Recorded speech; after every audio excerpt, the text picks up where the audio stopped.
Bienvenue sur le plateau d'Horizon Intellectuel. Vous êtes bien sur Al-Mouatine TV et pour ce nouveau rendez-vous d'Horizon Intellectuel, je reçois deux femmes de cœur et d'engagement avec qui nous allons faire connaissance. J'ai donc le grand plaisir d'accueillir Marie-Charlotte Potier, responsable de RCOP. Avec elle, nous allons tout simplement aller à la rencontre de cette coopérative dont elle a le secret. Bonjour, bonjour Marie-Charlotte Potier, ça va? Ça va très bien, merci de nous recevoir. On aura l'occasion évidemment de faire connaissance avec votre coopérative qui est une initiative assez inédite, il faut bien le dire, en région bruxelloise. J'ai également le grand plaisir d'accueillir Jasmine Ingabire qui est membre de Jeunesse Ubuntu. Avec elle, eh bien, nous allons parler démocratie. Bonjour Jasmine Ingabire. Bonjour.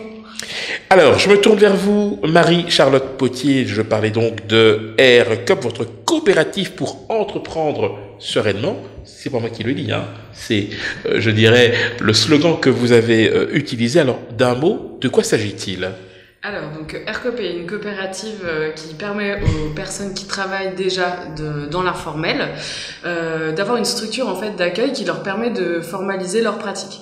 On est spécialisé notamment dans la coiffure et l'esthétique. Pourquoi ces métiers-là? Parce que ce sont des métiers qui demandent un accès à la profession. Alors on a constaté qu'un bon nombre d'entrepreneurs en fait qui travaillent déjà dans ce milieu n'ont pas les accès à la profession. Et donc on a décidé de créer une structure qui permettait justement un peu de pallier à ce manque en faisant RCOP, et donc qui est une société coopérative à finalité sociale. Et donc le but c'est que nos entrepreneurs qui travaillent avec nous soit deviennent des associés actifs et bénéficient de notre numéro de TVA, de nos accès à la profession et d'un suivi entrepreneurial et comptable. Alors votre cible, ce sont les jeunes, j'imagine, jeunes, demandeurs d'emploi. Est-ce qu'il y a des conditions spécifiques pour pouvoir bénéficier de vos services? Donc, c'est les jeunes et moins jeunes, parce qu'on a aussi remarqué qu'effectivement, il y avait des personnes qui avaient fait 10 ans, 15 ans déjà dans ces métiers-là de manière informelle. Les conditions, c'est vraiment d'être dans une situation illégale dans sa pratique professionnelle et de souhaiter pérenniser et formaliser son activité. Ça, c'est vraiment la première condition. Après, généralement, là, je travaille avec des personnes qui sont bénéficiaires d'aide sociale, mais pas forcément, ça c'est pas une condition sine qua non. J'essaie vraiment de faire un profil entrepreneurial et social de chaque personne que je vais rencontrer, de manière à trouver ensemble la meilleure solution par rapport à sa situation sociale et personnelle. Alors vous avez ciblé le quartier Matongé à XL parce que le moins que l'on puisse dire, c'est qu'il regorge de beaucoup de salons de coiffure. Voilà, tout à fait. Donc en fait, il faut savoir que dans le quartier Matongé, il y a eu beaucoup de contrôles de l'inspection du travail. Et la coopérative est née justement suite à ces contrôles où des personnes, des coiffeurs, coiffeuses, tresseurs, tresseuses sont venus un peu trouver les autorités en demandant est-ce qu'on pourrait pas trouver une solution qui nous permette justement de formaliser nos pratiques. Et donc il y a quand même pas mal de coopératives d'activités déjà sur Bruxelles qui se sont un peu concertées et se sont dit créons une coopérative vraiment spécifique à cette problématique-là, donc de formaliser ces activités souterraines. Et donc c'est pour ça que on a ciblé à la base Matongé, mais je dirais plutôt que c'est Matongé qui a généré RCOP en fait, et c'est via ces problématiques de base que la société coopérative est née. Cette société coopérative est née. Alors, on aura l'occasion évidemment d'y revenir tout au long de cette émission. Hein. Je rappelle donc RCOP, une initiative extrêmement louable, donc qui ne sera pas limitée évidemment à la coiffure, mais je pense qu'on aura l'occasion d'y revenir. Je me tourne vers vous, Jasmine Ingabire. Vous êtes membre effective de Jeunesse Ubuntu. Alors, pour ceux qui ne connaissent pas votre association, de quoi s'agit-il et quels sont ses objectifs? Alors, Jeunesse Ubuntu est une ASBL qui a été fondée en novembre 2015. C'était en fait dans les mois qui ont suivi une crise politique qui s'est présentée au Burundi suite à la contestation face à la candidature du président Nkurunziza à un nouveau mandat qui était largement contesté et qui a mené à des violences des répressions, des disparitions, beaucoup de personnes qui sont parties en exil aujourd'hui, qui sont estimées à 380 000. Donc c'était quand même des conséquences assez lourdes pour l'état du pays. D'un point de vue économique et financier, il y a eu aussi une grave crise qui s'en est suivie. Donc l'état actuel du pays est dans un état de pauvreté et d'instabilité qui nous a interpellés en tant que jeunes Burundais de la diaspora, et on a voulu former un groupe qui sensibiliserait non seulement à la crise, mais aussi à toutes les choses de notre culture qu'on a envie de changer, sur lesquelles on a envie de sensibiliser, mais aussi les belles choses de notre culture. Donc, tout simplement, tout ce qui touche à la culture, l'histoire, aussi le soutien de la jeunesse dans l'entrepreneuriat, tout simplement leur développement. Tout à fait. Et comment est-ce que votre initiative a été accueillie d'abord ici, puisque vous êtes basé en Belgique? Je ne doute pas que vous ayez bien évidemment des relais locaux, donc sur le terrain. Comment ça a été accueilli globalement?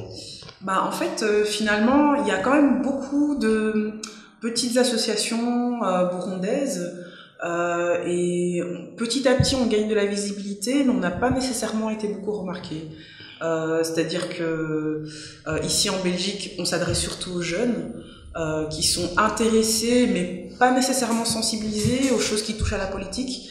Je tiens d'ailleurs à noter que nous sommes une organisation qui a des activités à sens politique, mais qui n'est pas partisane. Donc on ne s'associe à aucun parti, on est simplement intéressé à la question publique. On est une association citoyenne. Est-ce que vous prenez position, par exemple, sur certaines questions d'intérêt général, par exemple? Exactement. C'est là que j'entends par le sens politique mais apartisan, c'est-à-dire que tout ce qui compose la société, que ce soit le matin quand vous allez faire les courses ou quand vous regardez la télé, tout est politique. Donc nous on considère qu'on a le droit de donner notre avis sur ce qu'on considère comme juste ou injuste. Alors précisément, il y a de cela quelques semaines, il y a eu un référendum constitutionnel qui a été organisé par le président Nkurunziza au Burundi. Le résultat, on ne faisait aucun doute, puisque étant au pouvoir, le référendum a plutôt été favorable, je dirais, à ce qu'il avait envisagé. Quelle est votre position, vous, en tant que jeunesse Ubuntu, par rapport à ce résultat?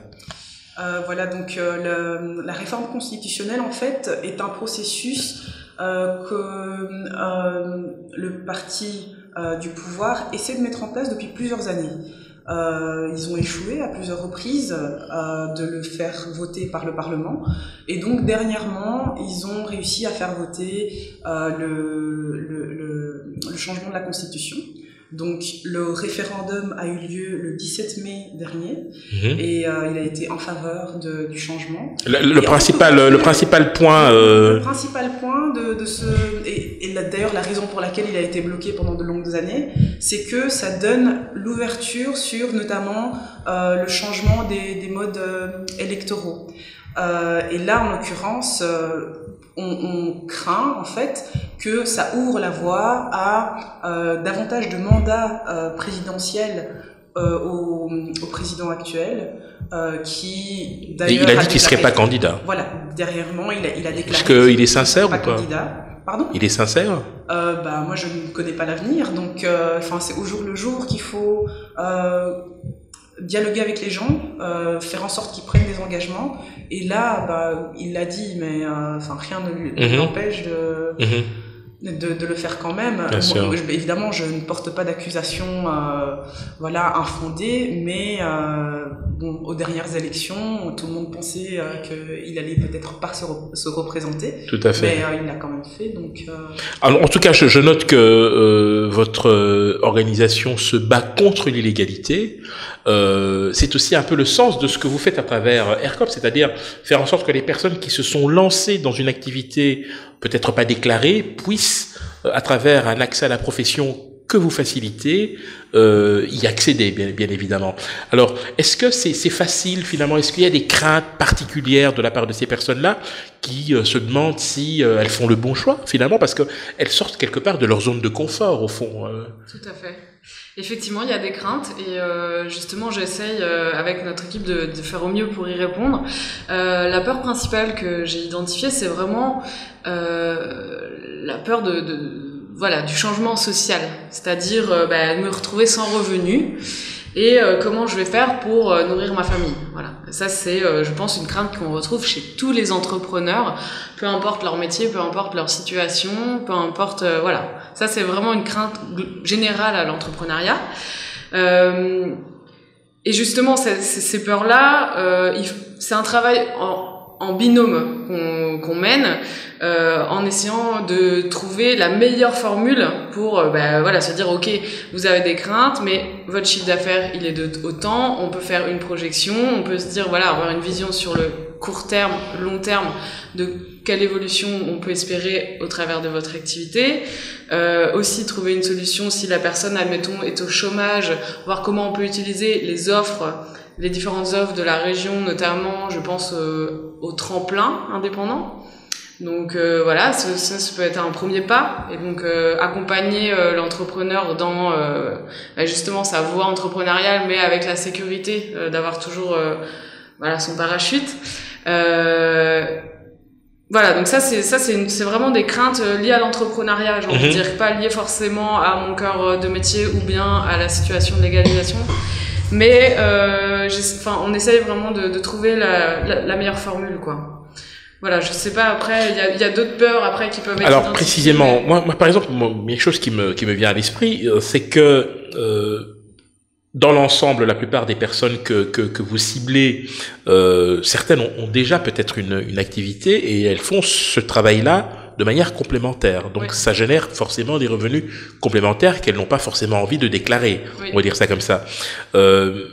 Quel est vraiment l'argument massu que vous utilisez pour les amener progressivement à considérer qu'une déclaration de cette activité-là leur serait bénéfique? Alors, la première chose que je leur dis, c'est que faut que les personnes aient envie d'intégrer ARCOP. Je ne veux pas venir avec ARCOP en disant bien sûr. Go, faut venir. D'accord. Ça, c'est la première chose. Et on va dire au niveau de l'argument important, c'est de faire comprendre aux personnes que ces activités-là, elles ne sont pas viables sur le long terme et que c'est tout à fait à leur bénéfice de déclarer leurs activités si effectivement leur activité économique est rentable. J'ai pas envie de mettre quelqu'un en péril financier non plus.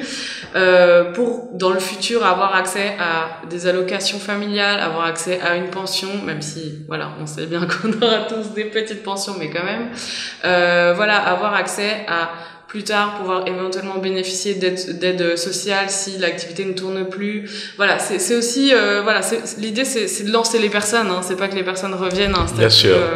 Mais c'est ça, c'est aussi faire comprendre aux gens qui travaillent dans l'économie informelle que ce n'est pas viable sur le long terme et que même si c'est un revenu complémentaire, on peut en trouvant la meilleure solution, faire en sorte que ça fonctionne, quoi. D'accord.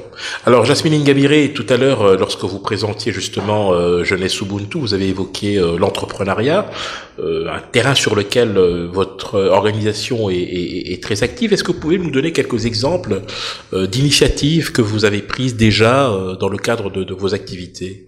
Alors en fait, actuellement, et alors depuis 2 ans à peu près, on a pris contact avec des réfugiés burundais au Rwanda, dans le camp de Mahama, et avec eux, on essaie de voir en fait un type d'activité qui pourrait ramener un revenu à certains jeunes qui se retrouvent là et qui sont parfois responsables de leurs petits frères, petites sœurs.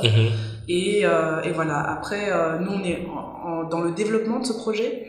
On va vraiment le concrétiser au cours de cette année, vers la fin 2018. Et voilà, c'est quelque chose. Donc l'idée serait de convaincre ces réfugiés de créer une activité au Rwanda. Oui, ou bien de une raison. revenir au Burundi ou pas? Évidemment, si les conditions sont bonnes pour eux de retourner au Burundi. Est-ce que pour l'instant les conditions, selon vous, sont réunies ou pas? En fait, la raison pour laquelle on n'a pas de collaboration directement au Burundi, c'est que, étant donné qu'on a une critique envers le régime, on a peur de mettre en danger nos interlocuteurs Bien sur sûr. place. Donc, on a choisi de rentrer en contact avec des gens qui sont en dehors du pays, parce que ils ont moins de risques en fait d'être réprimés, parce qu'ils sont en contact avec une organisation qui est critique face au régime. Donc voilà, évidemment, si ça se présentait de travailler avec des gens au Burundi de façon tout à fait ouverte et sécuritaire, on le ferait avec grand plaisir. Et pour l'instant, ça a été plus facile pour nous de travailler avec des gens qui sont en Rwanda et qui sont finalement les camps de réfugiés, beaucoup de camps de réfugiés en Afrique fonctionnent comme des villes en fait. Il y a des camps qui ont plus de 20 ans. Et donc, celui-là, déjà plusieurs années. Donc il faut aussi organiser une vie à l'intérieur. Il y a des enfants qui grandissent dedans. Tout à fait. Donc il y a énormément de choses à mettre en place au niveau de l'éducation. Tout à fait. Alors autre question, vous qui opérez donc à partir de la Belgique, je rappelle encore une fois que vous avez vos relais sur le terrain. Est-ce que vous avez des relations avec d'autres organisations du même type ici, ou des pouvoirs publics belges et autres qui sont prêts à vous soutenir par exemple? Alors, nous avons des relations avec plusieurs organisations, notamment le SCI, avec qui nous sommes en train de préparer un événement qui se déroulera début novembre. On peut en parler déjà ou pas? C'est en construction. D'accord. Mais, on aura l'occasion. D'accord. Qu'on va le faire. Et c'est pour sensibiliser à la situation, à la culture, notre belle culture. Et il y aura aussi des auteurs qu'on mettra en avant, des auteurs de livres, et notre projet pour le camp Mahama qu'on mettra en avant pour promouvoir et appeler aux dons et sensibiliser à toute cette question. En tout cas, je note que dans votre cas, comme dans votre cas à vous, Marie-Charlotte Potier, il y a aussi cette idée de sensibilisation et de vulgarisation sur des thématiques extrêmement importantes, on l'a dit tout à l'heure. Donc pour le moment, ERCOP est plutôt focalisé sur les métiers de la coiffure, mais j'imagine que vous ne vous interdisez pas sur le moyen terme d'élargir vers d'autres corps de métier. Et si c'est le cas, lesquels? Voilà, donc tout à fait. On a identifié justement sur le terrain qu'il y avait aussi d'autres métiers qui auraient peut-être besoin d'une structure comme la nôtre. Je pense notamment à la couture, tous les métiers de la couture qui sont des activités parfois souterraines également. Les activités de tatoueurs aussi parfois, ou bien voilà, de manière plus globale, tout ce qui est lié à l'esthétique. Massage, pédicure, le service à la personne. Nous, ce qu'on souhaite au sein d'ERCOP, c'est vraiment de garder une entité de soins et service à la personne. Voilà. En tout cas, même dans un moyen ou long terme. Mais c'est vraiment un peu le fil conducteur de la coopérative. Alors, vous êtes soutenu par la région, donc c'est dire que la région a jugé opportun, en tout cas, de soutenir cette initiative. Si vous aviez un message particulier à adresser à des jeunes entrepreneurs en devenir, ou qui aimeraient, je dirais, régulariser une situation particulière, quel serait ce message ? Alors, le message serait qu'il faut pas hésiter à s'entourer et à venir poser les questions. Que vraiment, en fait, toutes les structures d'accueil pour l'entrepreneuriat à Bruxelles, il y en a quand même pas mal, sont assez ouvertes et voilà, il faut pas hésiter à passer un petit coup de fil ou passer sur place. Si c'est vraiment dans les métiers concernés par ERCOP, n'hésitez pas à m'appeler, il y a mes coordonnées sur voilà, tous les réseaux sociaux, etc. Et que c'est tout à fait gratuit, l'information est vraiment là de manière voilà, simple et gratuite et ça n'engage à rien auprès de l'entrepreneur. Et donc entourez-vous, ça c'est vraiment mon message et foncez si vraiment votre projet est viable et ça j'en suis sûre pour le monde d'entrepreneurs. Alors, on a quand même le sentiment, parce que bon, c'est vrai que la région a fait de la lutte contre le chômage une priorité. Vous n'êtes pas sans savoir que nous sommes à quelques mois des élections communales et à quelques mois des élections fédérales et européennes, mais on a quand même le sentiment, quand on regarde au fond la structure du marché de l'emploi, qu'il y a beaucoup de structures d'aide à l'emploi. Parfois, on s'y perd finalement. Peut-être en lisibilité par rapport aux objectifs, certaines se chevauchent les unes par rapport aux autres. Vous êtes une professionnelle du secteur. Quelle est votre vision, votre lecture de ce monde aujourd'hui? Est-ce que c'est plutôt bénéfique pour ceux qui sont en recherche d'emploi, ou bien est-ce qu'on a besoin de rationaliser selon vous? Alors, je pense que c'est bénéfique et en même temps, j'entends tout à fait l'argument de parfois on s'y perd. Il y a des initiatives bruxelloises qui ont été impulsées, notamment via le 18-19, qui est quand même une plateforme qui centralise vraiment toutes les démarches entrepreneuriales. Il y a aussi, bon là je m'y connais pas spécifiquement, mais je suis assez attentive sur ça, un plan qui s'appelle My Business Pass, qui est en train d'être mis en place par des grandes structures d'accompagnement, justement pour un peu uniformiser et simplifier la lecture et l'accueil de personnes qui voudraient entreprendre. Après, au niveau du chômage, plus dans sa globalité, ça, je suis peut-être pas la personne la mieux située Bien sûr, je pour comprends. répondre, mais voilà, en tout cas, on essaie d'uniformiser. Aircoop est un nouveau-né dans ce grand monde des entrepreneurs, mais on espère un jour devenir aussi... D'accord. Alors, Jasmine Ngabire, tout à l'heure, vous avez évoqué une initiative au Burundi, au Rwanda, pardon, au travers des camps de réfugiés. Est-ce que dans ce qui vient d'être dit par Marie-Charlotte Potier, est-ce qu'il y a des outils dont vous pourriez vous servir, par exemple, pour justement aider à l'entrepreneuriat de ces jeunes-là dans ces camps-là, en tout cas, à tout le moins dans cette situation actuelle? La difficulté des entrepreneurs localement, et d'ailleurs le secteur informel est immense au Rwanda, je ne cible pas le Rwanda spécifiquement, mais en Afrique de façon générale, bien sûr, le secteur informel prend énormément de place. Et alors, c'est vraiment la place du secteur public de mettre en place des outils pour encadrer les personnes qui ont une activité mais qui n'est pas formalisée.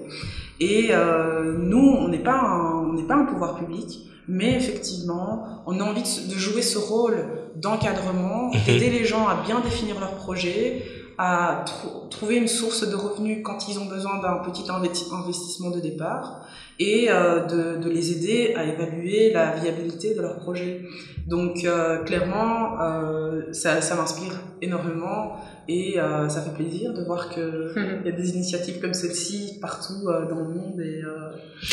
Comme quoi les convergences sont tout à fait possibles. Alors je vais peut-être poser à chacune d'entre vous une question, on va dire, d'actualité, beaucoup plus axée sur, je dirais, le vivre ensemble dans un monde où de plus en plus les stigmatisations prennent beaucoup de place, pour diverses raisons d'ailleurs. On assiste même à des replis d'ordre communautaire dès qu'il y a un problème qui survient, mais il y a aussi des occasions de fédérer finalement, et on l'a vu au travers le parcours exemplaire des Diables durant cette dernière Coupe du Monde. On a vu quand même des gens qui se parlaient pas forcément célébrer ensemble la victoire des Diables. C'est aussi valable pour l'équipe de France qui a gagné la Coupe du Monde. Qu'est-ce que ça vous a inspiré ces 30 jours, j'allais dire, de vivre ensemble autour, je dirais, d'un sport fédérateur? Alors, nous concernant, effectivement, c'est très parlant. Parce que on a des grands clivages, que ce soit régional, clanique, ethnique, même au niveau des classes sociales. Et donc, les clivages ethniques prennent énormément de place dans notre société. Et pour nous, en fait, c'est très important de nous poser les bonnes questions par rapport à ces clivages, aux violences qui en ont résulté, et de vraiment aller à la source au niveau historique, de parler entre nous, entre différentes ethnies, différentes origines, pour remettre en question notre narrative respective, qui prend pas nécessairement en compte celle de l'autre. Donc pour nous, c'est vraiment un travail sur lequel on met beaucoup l'accent, en allant vers des historiens, en allant vers des écrivains qui connaissent cette histoire, qui ont l'expérience du pays et qui peuvent nous donner des éléments de compréhension. Et donc ça, c'est quelque chose qui, moi, m'a donné beaucoup de fierté à avoir réussi à organiser ce genre d'événement. Et voilà, on a envie de donner aussi l'exemple aux jeunes parce que je me suis rendu compte, je suis une des plus âgées de notre association, et je me suis rendu compte que dans notre groupe, les plus jeunes, en fait, nous regardent aussi, nous écoutent parler avant de prendre la parole, par exemple. Donc c'est à chacun de donner l'exemple, et on a envie de faire cette démarche-là pour donner, peut-être inspirer d'autres à faire la même chose, à vraiment creuser ce qui peut être amélioré dans nos comportements transgénérationnels, j'ai envie de dire. Marie-Charlotte Potier. Alors, moi, donc, par rapport à l'actualité footballistique, voilà, moi, je pense que c'est la société telle que j'aimerais la voir au quotidien, justement, qui est plus ces barrières, mais comme tu évoquais, qui sont, voilà, historiquement, parfois très présentes et qui, voilà, tout évolue. Moi, je reste convaincue, ça c'est mon point de vue personnel et c'est peut-être mon petit cœur d'enfant qui parle que voilà, cette société d'ouverture est possible et voilà, peu importe son origine, son ethnie ou voilà, sa situation sociale. Et donc, si des événements comme des événements sportifs peuvent aider et contribuer à justement à créer cette émulsion qui fait que la société à un moment se sent aussi soulagée d'être et de vivre ensemble, quoi. Et ça fait quand même du bien, c'est vrai, mais j'ai pas envie que ça s'éteigne demain parce que la Coupe du Monde est finie, voilà. D'accord. Alors on arrive au terme de notre échange très fructueux, je le rappelle, avec deux dames de cœur et d'engagement. Alors comment peut-on vous contacter? Alors, donc, pour l'instant, j'ai une page Facebook qui s'appelle RCOOPXL. Alors, RCOOPXL. Donc là, vous pouvez retrouver toutes les informations, également par email, donc rcoopxl@gmail.com. Et puis par téléphone aussi, donc mes coordonnées téléphoniques sont sur la page Facebook. D'accord. Et sur Instagram, les réseaux sociaux, j'essaie d'être partout. Alors, est-ce qu'il y a une initiative particulière qui irait dans le sens d'une sensibilisation, par exemple une séance d'information? Est-ce que vous avez déjà envisagé ce type d'initiative pour faire connaître RCOOP? Alors, oui. Donc, effectivement, il y a une séance d'info qui est mise dans le cadre de la journée de la femme africaine, entrepreneur africaine à Microstart le 31 juillet. Donc là, je serai présente avec 10 autres structures sur l'entrepreneuriat féminin. 31 juillet. 31 juillet, Où ça? à 17h, Microstart.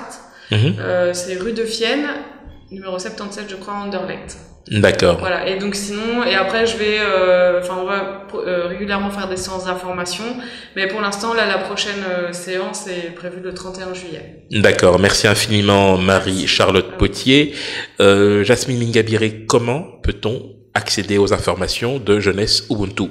Alors, on est aussi sur les réseaux sociaux, sur Facebook, tapez Jeunesse Ubuntu et vous trouverez assez facilement. Et vous pouvez aussi nous joindre par mail pour toute question spécifique, pour par exemple devenir membre de l'ASBL. Vous pouvez nous contacter à l'adresse jeunesse.ubuntu@gmail.com. Voilà qui met un terme à notre échange fructueux. Merci infiniment Marie-Charlotte Potier, responsable de RCOOP, et à vous Jasmine Ingabire. Quant à moi, je vous retrouve même heure, même lieu, prochainement sur le plateau d'Horizon Intellectuel, et ça se passe sur Almoatine TV. À la prochaine.